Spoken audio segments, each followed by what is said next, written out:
Good afternoon, everybody. Doug Dammann coming to you from the Collection Storage Unit at the Civil War Museum here in Kenosha, Wisconsin. Wanted to go over a few of my favorite artifacts that we've collected over the 12 years that our museum has been open here in Kenosha and talk about them individually. And they might be a little bit surprising to you in what they actually are. The first item here belonged to a man by the name of Dr. Benjamin Franklin White. And what this is this is actually his diploma from Rush Medical College in Chicago. Dr. White graduated from Rush Medical College in 1858, and I think it's somewhat surprising. A lot of people would assume that there were no medical schools available for students at the time of the Civil War or before the Civil War. Research shows that there were just under 100 medical schools open in the United States in 1860. So there were a number of them to choose from. Dr. White ended up, like I said, going to Rush Medical College.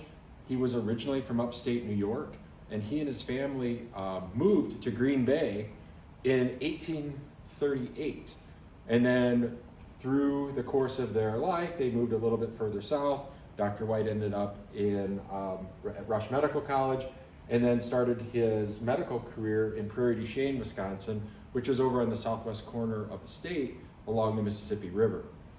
When the Civil War broke out, Dr. White actually enlisted with the 1st Wisconsin 90-day troops, the 1st Wisconsin Infantry. He was a lieutenant colonel and he was surgeon of the regiment. Now, the regiment left Wisconsin, they went east. They served in and around Harrisburg, Pennsylvania. They were near what is now the Panhandle of West Virginia, at the time was Virginia. They fought in one battle there, the Battle of Falling Waters, in the summer of 1861. And then by August 21st, 1861, their 90 days was up and they came home. Most of the men of the 1st Wisconsin 90-day troops re-enlisted for 3 years when they got back to Wisconsin. Dr. White did not. He was suffering from some medical issues when he made his way back to Wisconsin, and he resumed his private practice back at Prairie du Chien.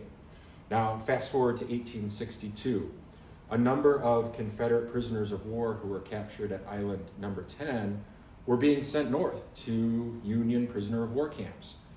Some of them were being sent to Camp Douglas in Chicago, but a number of those men were sent to Camp Randall in Madison, Wisconsin. Again, I think it's surprising. A lot of people don't realize there was a Confederate prisoner of war camp in Madison, Wisconsin.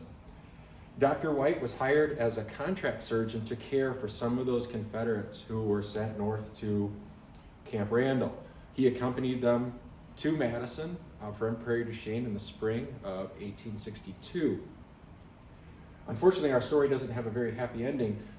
Dr. White's, the medical illnesses that he was suffering from ended up killing him while he was serving as that contract surgeon at Camp Randall in early May of 1862. Dr. White was a very young man at the time. He passed away at the age of 35. So we do have, through ancestors who have collected a number of things of his diploma, a lot of different commissions, paperwork, letters, general orders, a few pieces from his uniform, some chess pieces that he also had with him in camp. The other piece that we just have here in collection was, this is a pre-war document. He was part of the State Medical Society of Wisconsin before the war. So he had really a very interesting medical career both before and during the Civil War. So just one of the many interesting people stories that we have here at the museum.